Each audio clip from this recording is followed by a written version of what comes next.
आज की इस क्लास में हम कलेक्टिव नाउन को डिस्कस करने वाले हैं। हम प्रॉपर नाउन डिस्कस कर चुके हैं जो किसी का भी स्पेसिफिक नेम होता है। हम कॉमन नाउन को डिस्कस कर चुके हैं जो किसी का भी कॉमन नेम होता है। आज हम कलेक्टिव नाउन को डिस्कस करेंगे। अब कलेक्टिव नाउन होता क्या है? जैसा कि नाम से ही पता लग रहा है, कलेक्शन, किसी भी चीज का कलेक्शन, कलेक्शन ऑफ समथिंग या फिर group of something. A collective noun refers to a group or collection of individuals, animals or things considered as a single unit. They are often derived from common nouns. कैसे? मैंने एक word लिया, player. Player क्या है? Common noun है। इसके अंदर player की पूरी प्रजाति आ जाएगी। सभी प्लेयर्स का एक कॉमन नेम है। मैंने इसके अंदर एस लगाया और प्लूरल कर दिया। अब बहुत सारे प्लेयर्स हो गए। अब मुझे बहुत सारे प्लेयर्स को एक वर्ड से रिप्रेजेंट करना है, तो मैं क्या लिख सकता हूं? टीम। टीम क्या है? एक कलेक्शन है प्लेयर्स का, तो टीम कलेक्टिव नाउन हुआ। एक वर्ड और लिया, स्टूडेंट। स्टूडेंट क्या है? कॉमन नाउन है। स्टूडेंट की पूरी प्रजाति इसके अंदर आ गई। अब मैंने इसके अंदर एस लगाया और प्लूरल कर दिया। अब बहुत सारे स्टूडेंट्स हो गए। अब बहुत सारे स्टूडेंट्स के कलेक्शन को मुझे एक वर्ड से रिप्रेजेंट करना है, तो मैं क्या लिख सकता हूं? क्लास। राइट?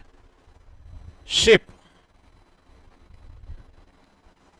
शिप क्या है? कॉमन नाउन है। अब मैंने इसके अंदर एस लगाया, प्लूरल कर दिया। अब बहुत सारे शिप्स हो गए।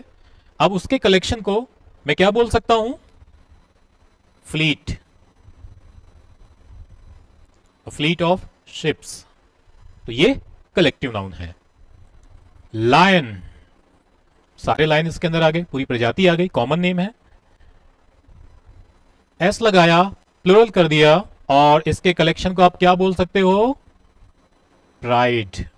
Pride of Lions. Yes. Flower. Flower क्या है? कॉमन नाउन है। किसी भी स्पेसिफिक फ्लावर का नेम मेंशन नहीं है, एक कॉमन नेम है सभी फ्लावर्स के लिए। मैंने इसके अंदर एस लगाया, प्लूरल कर दिया। अब उसके कलेक्शन को मैं क्या कह सकता हूं? बुके।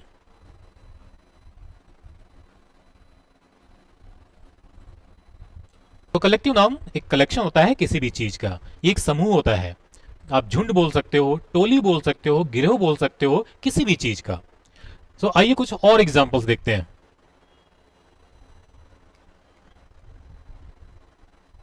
ये हम पहले ही डिस्कस कर चुके हैं, अ class of students.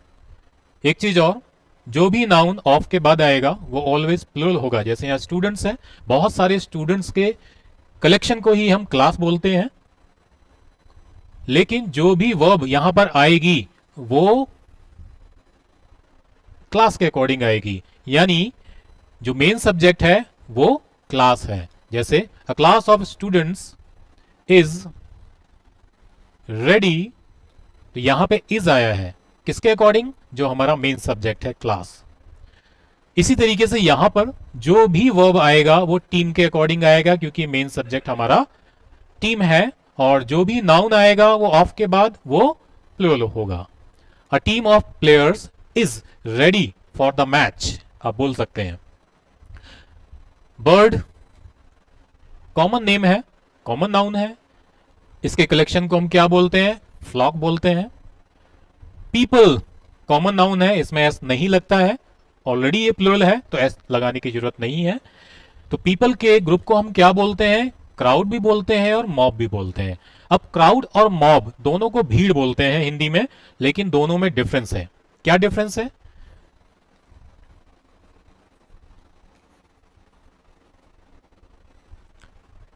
Both are groups of people, लेकिन क्राउड बहुत ही पीसफुल होती है। ये एक लार्ज गैदरिंग होती है जो किसी खास पर्पज से पब्लिक प्लेस में इकट्ठा होती है। जैसे कोई संगीत कार्यक्रम हो रहा है तो वहां पे जो भीड़ होगी उसको आप क्राउड बोलोगे। कहीं सेल लगी है, वहां पे जो भीड़ इकट्ठी हुई है उसको आप क्राउड बोल सकते हो। कोई शांतिपूर्वक तरीके से प्रोटेस्ट हो रहा है, उस भीड़ को आप क्राउड बोल सकते हो। लेकिन मॉब क्या होता है? हिंसक और अनियंत्रित भीड़ होती है। जैसे दंगों के दौरान जो भीड़ इकट्ठा होती है, तोड़फोड़ करती है, उसको आप मॉब बोलोगे।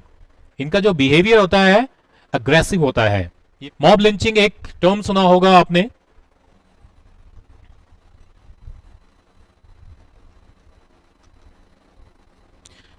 लिंचिंग का मतलब है it is an act of killing someone without legal authority. और मॉब आप जानते ही हो, हिंसक भीड़। जब हिंसक भीड़ किसी को मार देती है तो उसको हम मॉब लिंचिंग बोलते हैं। आई होप आपको क्राउड और मॉब में डिफरेंस समझ में आ गया होगा। आगे बढ़ते हैं। शिप क्या है? कॉमन नाउन है। अब इसके कलेक्शन को मैं क्या बोल सकता हूं? फ्लीट। रॉबर क्या है? कॉमन नेम है। और बहुत सारे रॉबर्स के कलेक्शन को मैंने क्या बोल दिया? गैंग, गिरोह। कीज एक कॉमन नेम है। चाबियों के गुच्छे को क्या बोलते हैं हम? बंच बोलते हैं। कार्ड्स ताश के पत्ते, इसके सेट को हम क्या बोलते हैं? पैक। बीज मधुमक्खी, मधुमक्खी के झुंड को क्या बोलते हैं हम? स्वाम। फिश, फिश के झुंड को क्या बोलोगे आप? स्कूल। ये स्कूल वो वाला स्कूल नहीं है जिसमें आप पढ़ने जाते हो। ये एक ग्रुप है किसका? फिश का। और फिश का फिशेस नहीं होता है, इसलिए यहां पे एस नहीं लगा है। फिश का प्लुरल तभी होगा जब आप उसकी डिफरेंट स्पीसीज की बात कर रहे हो, उसकी अलग अलग प्रजातियों की बात कर रहे हो। जैसे एक्वेरियम के फिश, तो एक्वेरियम में अलग अलग स्पीसीज की फिश होती हैं, इसलिए वहां पर आप क्या बोलोगे? फिशेस। आप बोल सकते हो there are many fishes in my aquarium. ये सेंटेंस ग्रामेटिकली करेक्ट है। जब आप खाने के लिए फिश लेके आते हो तो आप किलो के हिसाब से लेके आते हो, तो वहां पे आप फिश बोलोगे। जब आप एक्वेरियम वाली फिश की बात करोगे, यानी उनकी प्रजातियों की बात करोगे, डिफरेंट स्पीसीज की बात करोगे, तब आप फिशेस बोल सकते हो। So the word fish can be both singular and plural.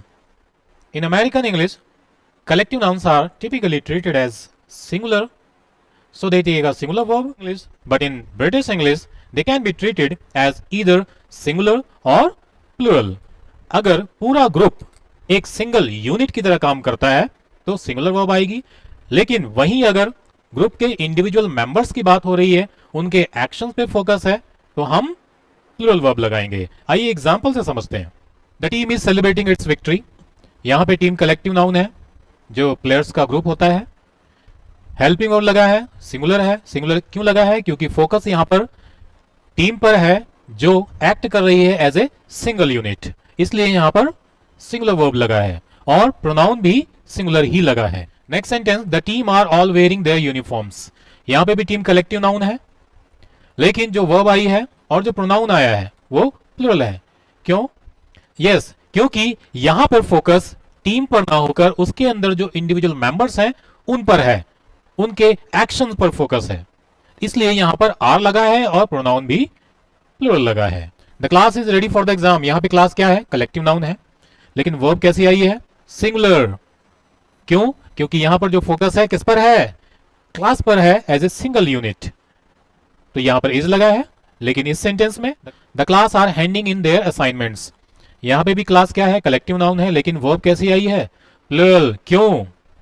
क्योंकि फोकस क्लास पर ना होकर किस पर है? यस, उसके अंदर जो स्टूडेंट्स हैं, इंडिविजुअल मेंबर्स हैं, उन पर फोकस हो रहा है, उनके एक्शन पर फोकस हो रहा है, इसलिए यहां पर प्लुरल वर्ब आई है।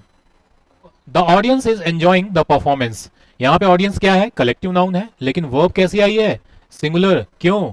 यहां पे पूरे ऑडियंस को एक सिंगल यूनिट की तरह देखा गया है, लेकिन इस सेंटेंस में the audience are chatting during the intermission, यहां पर आर लगा है ऑडियंस के बाद, क्योंकि यहां पर उसके अंदर जो इंडिविजुअल मेंबर्स हैं उन पर फोकस है, वो अलग अलग एक्टिविटी में इन्वॉल्व है, तो इसलिए यहां पर आर लगा है। The jury is expected to reach a verdict by tomorrow. Jury क्या है? यहां पे कलेक्टिव नाउन है, जजों के समूह को हम जूरी बोलते हैं। उम्मीद है कि जूरी कल तक अपने फैसले तक पहुंच जाएगी। यहां पर इज लगा है। क्यों? क्योंकि यहां पर जो पूरा ग्रुप है जजों का, वो सिंगल यूनिट की तरह काम कर रहा है, लेकिन इस सेंटेंस में the jury are each giving their opinions on the case, यहां पर प्लुरल वर्ब लगी है और प्रोनाउन भी प्लुरल आया है। इसको आप पजेसिव एडजेक्टिव भी बोल सकते हो। ये प्रोनाउन वाले टॉपिक में हम पढ़ेंगे पजेसिव एडजेक्टिव होते क्या है, जैसे माय, योर, इनके आगे हमेशा एक नाउन लगेगा।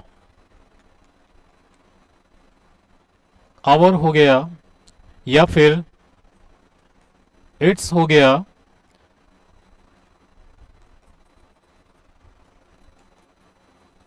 इनके आगे नाउन आएगा ही आएगा। जैसे दिस इज माई पेन, इसको हटा के देखो, this is my incomplete sound कर रहा है, तो आपको इसके आगे नाउन लगाना ही है। इस सेंटेंस को आप इस तरीके से भी लिख सकते हो, दिस पेन इज माइन।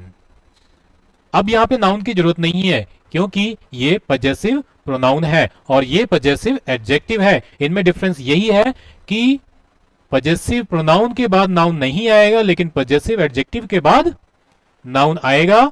इसको हम डिस्कस करेंगे प्रोनाउन वाले टॉपिक में। The police have arrested the thief, has लगेगा या हैव लगेगा? हैव आएगा। कुछ कलेक्टिव नाउन्स हमेशा अपने साथ प्लूरल वर्ब लेते हैं, जैसे पुलिस, ये कलेक्टिव नाउन है। अगर आप पुलिस को फोन करते हो तो कभी अकेले आती है? उस ग्रुप में 2 या 2 से ज्यादा पुलिस ऑफिसर्स होते हैं, तो यहां पर क्या लगेगा? हैव। दूसरा सेंटेंस कैटल, कैटल भी उन्हीं कलेक्टिव नाउन्स में से एक है जो अपने साथ हमेशा प्लूरल वर्ब लेंगे। कैटल का मीनिंग क्या होता है? पशु, मवेशी। इसके अंदर गाय, भैंस, बैल, ये सारे पालतू पशु आते हैं। तो कैटल अपने साथ हमेशा क्या लेगा? प्लूरल वर्ब लगेगा। ऐसे बहुत से वर्ड्स हैं जिनके साथ प्लूरल वर्ब्स आती हैं, उनको हम आगे की क्लासेस में डिस्कस करेंगे जब मैं नाउन के रूल्स पर फोकस करूंगा। तो इस क्लास में हमने कलेक्टिव नाउन के बारे में पढ़ा कि कलेक्टिव नाउन क्या होता है। एक कलेक्शन होता है, ग्रुप होता है किसी भी चीज का। अगर फोकस पूरे ग्रुप पर है तो सिंगुलर वर्ब आएगी, अगर फोकस इंडिविजुअल मेंबर्स पे है तो प्लूरल वर्ब आएगी। सो इस क्लास में सिर्फ इतना ही। नेक्स्ट क्लास में हम एब्स्ट्रैक्ट नाउन को डिस्कस करेंगे।